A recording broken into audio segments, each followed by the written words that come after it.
che a ogni édizione est sempre più bella. Donc remerciements à toutes les institutions qui ont permis la mise en place de ce festival, en particulier donc la commune de Nyon, le musée gallo-romain de Nyon et l'Office fédéral de la culture qui a toujours apporté un soutien financier remarqué. E chiaramente se devo nominare delle persone nomino il direttore Christophe, mio amico, e nomino chiaramente la conservatrice del museo Véronique Rivaudot, che hanno fatto e fanno da anni questo grande lavoro di diffusione del documentario di archeologia che credo sia sempre più gradito. Remerciements au directeur Christophe et à la conservatrice du musée de Nyon pour cette réalisation qui amène chaque fois un peu plus au cinéma d'archéologie. E infine ringrazio tutti i ragazzi e tutte le persone dell'organizzazione del festival che ci hanno assistito, ci hanno aiutato sempre col sorriso e sempre pronti per qualsiasi esigenza. Et remerciements à toutes les personnes qui ont participé à la réalisation donc, du festival, surtout les bénévoles qui se sont disons, donnés à fond pour que les choses se soient réalisées dans les meilleures conditions possibles. E infine ringrazio i miei colleghi giurati con cui ho passato ore molto piacevoli di visione di bellissimi film e di piacevolissime discussioni per arrivare ai risultati che vi stiamo per dare. Je résume. Donc remerciements à tous les collègues du jury pour, disons, la bonne collaboration qu'il y a eu au cours de ces quelques jours. E prima di passare all'unico premio che io nominerò, perché, ripeto, non voglio abusare del mio francese, cioè il premio del pubblico, voglio soltanto fare una riflessione con voi sul senso di fare documentari di archeologia. Alors, une petite réflexion sur la manière dont Adolfo conçoit la réalisation ou l'histoire de ce documentaire d'archéologie. Un giorno mi trovavo con la telecamera e il cavalletto sul Palatino. Oui, il s'est trouvé un jour sur le Palatin à Rome avec sa caméra. E stavo facendo una ripresa, ero da solo, come spesso succede, e si avvicina un turista americano con la sua famiglia e in modo un po' sfacciato, un po' impertinente mi fa una domanda. Alors il était en train de mettre en place sa caméra quand arrive un touriste américain qui lui fait une demande plutôt impertinente. Mi dice: ma lei perché è qui? Che cosa sta facendo? Que faites-vous là donc? Ma qui ci sono solo pietre, non si muove nulla, una telecamera non serve a niente. Ici, vous avez compris, les pierres ne bougent pas, ça ne sert à rien de les filmer avec une caméra. Io devo dire, di fronte a tanta sfacciataggine, a tanta, come dire, sfacciataggine, prontitudine, no? Sono stato zitto, cioè non ho trovato la risposta. Il n'a pas trouvé de réponse tout de suite à un tel comportement, à une telle question impertinente. Ho preso il cavalletto, la telecamera e me ne sono andato. Il est rentré chez lui. Però questa domanda mi è rimasta in testa, no? Perché usiamo la telecamera per riprendere delle cose apparentemente che non si muovono?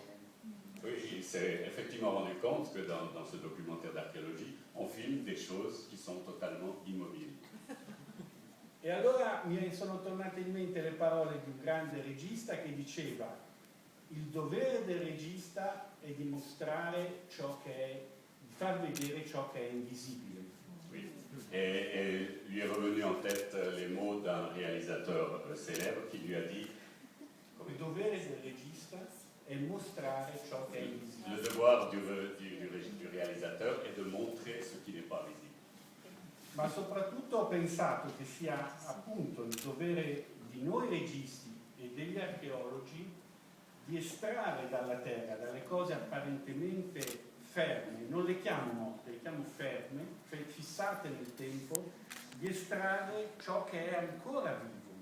Oui. Et c'est en fait effectivement le devoir du réalisateur, comme celui de l'archéologue, d'extraire donc des informations archéologiques de la Terre, de ces choses qui ne sont pas mortes mais immobiles, l'information qui bouge. E quindi credo che sia questo il fatto, che quel turista non riusciva a vedere in quel momento quanta vita c'era sul Palatino. Voilà. Et donc la conclusion, c'est que ce touriste qui se promenait sur le Palatin, il ne s'est pas rendu compte de toute cette vie que ces pierres révélaient par leur histoire. Ma soltanto quando noi, archeologi e realizzatori, diamo a voi i nostri risultati, soltanto allora veramente quelle pietre diventano vive. C'est effectivement quand le réalisateur transmet l'information par l'image à l'archéologue ou au public que ces objets immobiles commencent vraiment à avoir une vie. E quindi voi siete coloro che davvero, il pubblico, tutti noi, anch'io quando guardo o sento o mi raccontano una storia, siamo noi che facciamo vivere quelle pietre. Oui. Alors en bref, c'est vraiment effectivement dans le cinéma d'archéologie qu'on arrive à faire vivre ces pierres. Et le public, en fait, c'est sa demande ultime.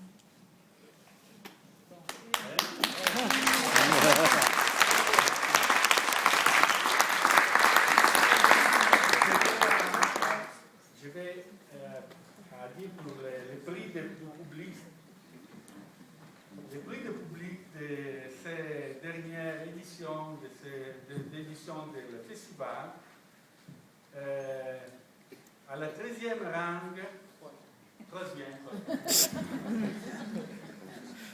à la terza frase per sbagliare. Troisième rang, il va à Une dame, des pierres, des hommes, de Paul Rimbaud.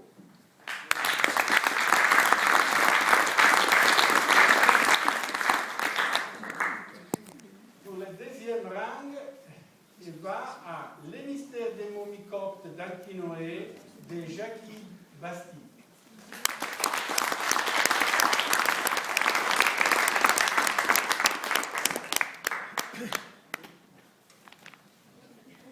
Jackie est dans la salle.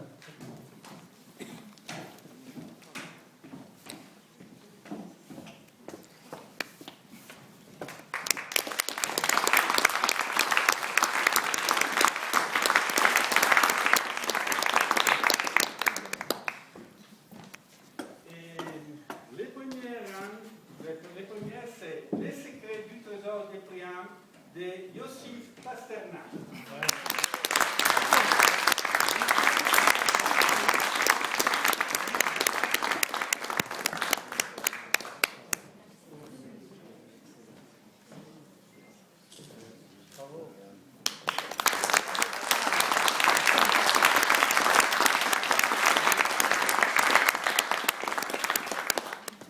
Bene, ho finito di torturare le vostre orecchie con il mio terribile francese e passo quindi molto felicemente la parola a Denis. Merci. Alors après le travail du public, le travail du jury, nous commençons le palmarès par une mention spéciale. Donc le jury décerne une mention spéciale à 3 des œuvres présentées. Alors tout d'abord, pour l'élégance et la clarté du sujet, à Une dame, des pierres, des hommes de Paul Rimbaud.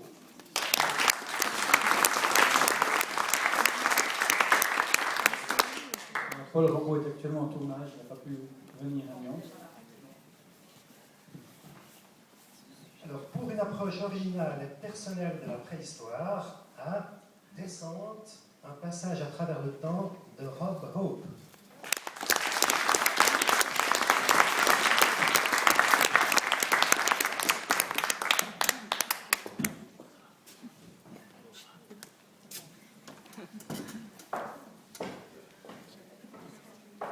Grazie.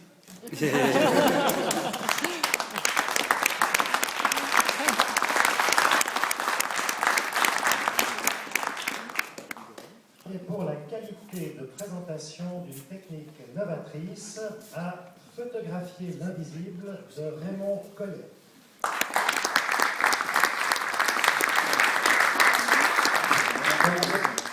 Raymond Collet est en Égypte à Alexandrie, c'était difficile pour lui de venir ici. Donc il remercie le jury, mais on ne leur fera pas venir son prix.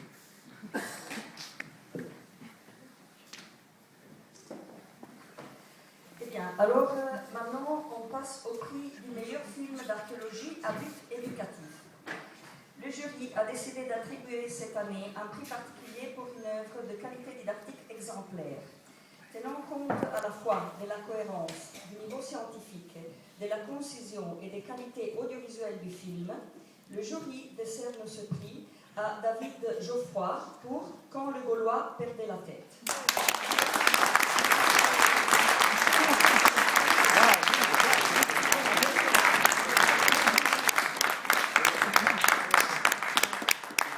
Ah, il en profite. Le discours. Le discours. Le discours. Le micro.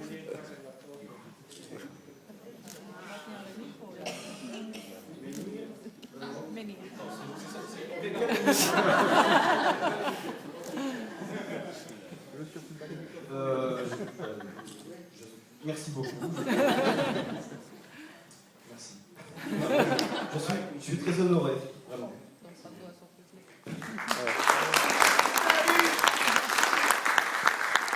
On remercie ses parents.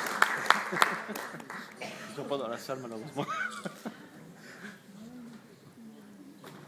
C'est un peu phallique leur truc là.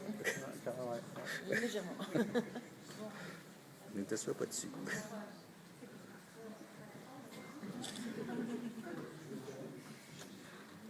L'escalier là.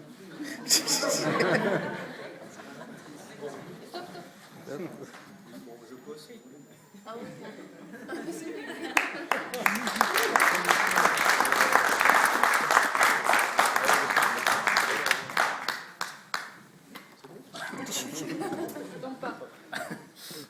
Alors pour le meilleur film d'archéologie à petit budget, très important aussi, qu'avec peu de moyens, en fait, on peut faire de grandes choses.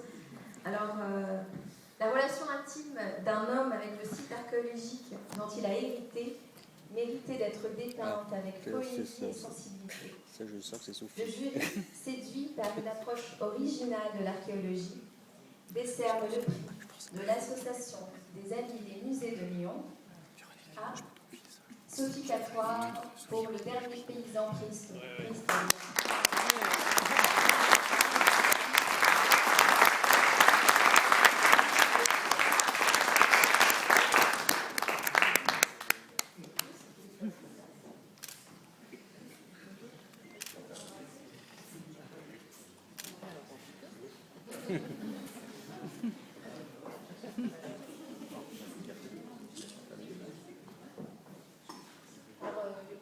Bonjour à tous.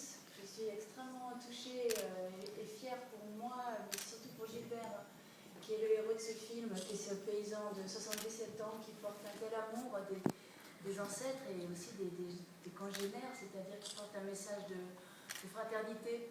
C'est ce qui est le plus important, je crois, dans ce film, parce que finalement, pour moi, la préhistoire, c'est au-delà de la science. C'est 99% de notre histoire dont on connaît très peu de choses. Donc je ne suis pas forcément fascinée par les films qui assènent des vérités plus ou moins établies. Je préfère simplement utiliser cet univers très, très loin et très profond, le grand passé, pour mesurer la capacité de l'homme d'évoluer, de se remettre en question et d'avancer, et pour avoir foi en lui pour l'avenir. Voilà.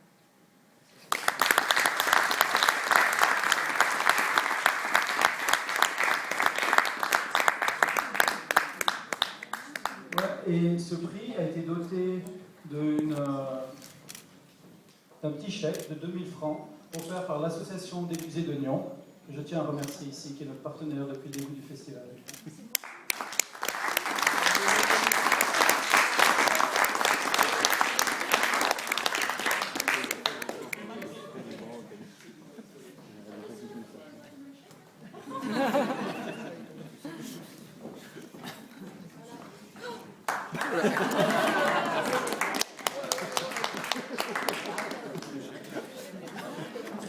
Alors maintenant, le prix spécial du jury. L'archéologie ne peut s'affranchir de l'histoire, hier comme aujourd'hui. destin d'un trésor fameux entraîné dans les vicissitudes de la guerre et les méandres de la géopolitique en est une des meilleures illustrations. Pour sa narration richement documentée, qui laisse de nombreuses questions ouvertes, le jury décerne son prix spécial à Yossif Pasternak pour Les secrets du trésor de Priam.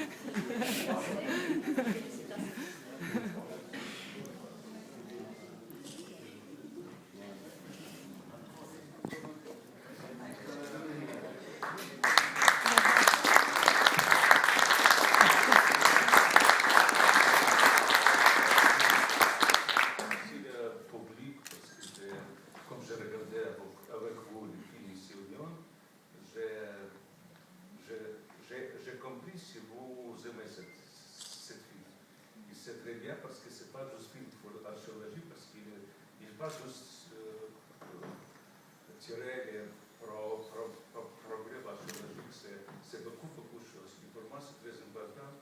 Et merci beaucoup. Merci beaucoup. C'est pas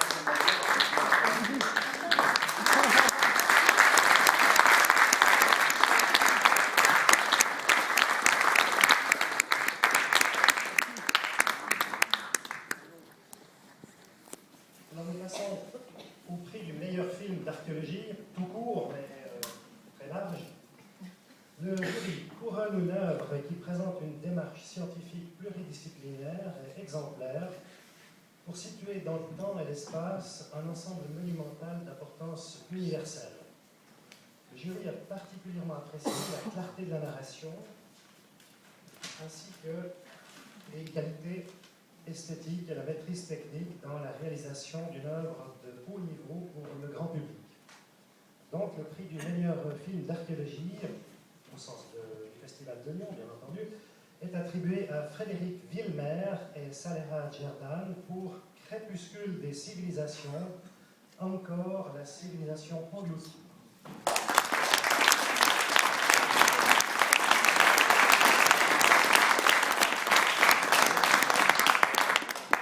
Malheureusement, les réalisateurs sont à Berlin, ils n'ont pas pu venir pour recevoir leur prix.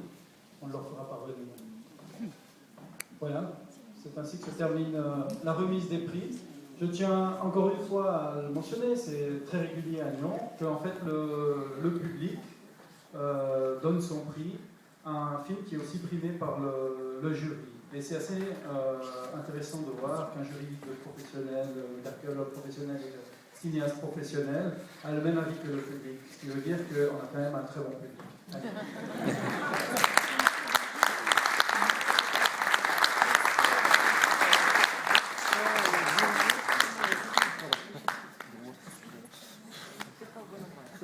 Voilà, donc nous allons maintenant passer à la projection des films primés. On ne peut pas tous vous les montrer maintenant. Mais donc on va commencer par le premier film de la soirée, Les secrets du trésor de Priam.